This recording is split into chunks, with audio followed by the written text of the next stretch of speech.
Meat is defined as post-mortem aspect of muscle. When we slaughter at the slaughterhouse here, what you have is muscle, you don't have meat.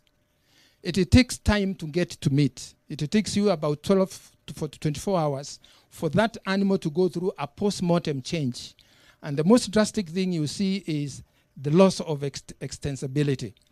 When that comes, then it has gone through the post-mortem and the biochemical changes have been able to transfer, change the muscles that you heard into meat. And at that level, I want to mention that the muscles of healthy animals are sterile. They have nothing. They are clean. But when we open that carcass, we have chances to introduce them and make them unsterile and continue to affect. One of the things that we mentioned is that at that level, you find the pH has gone down, and that is in itself helpful because it inhibits bacterial growth. We come from 7 to 4.5 to 5.4. That is quite low. It inhibits bacterial growth and gives the meat some safety. For the quality aspect, there are other things that come out in terms of flavor, compounds that allow you to know that the meat I'm taking now is not sheep, it's goat. This meat I'm eating is beef and not pork.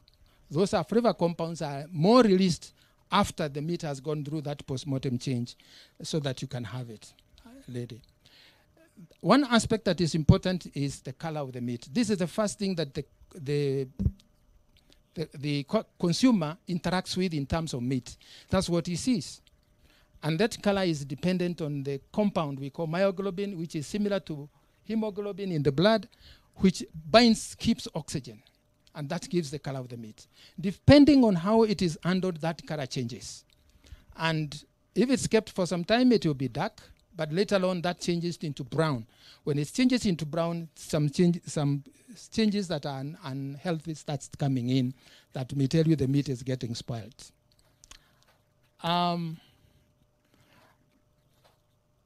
Tenderness is the one I want to mention last. That is a perception that you get to know whether that meat, you like it from your mouth. You cannot tell it when it's there, but you can tell it when you take it in your mouth. You chew it, the residue that remains, how you cut it and so on, allows you to know how much it is that you are going to have. So it's important that we handle properly.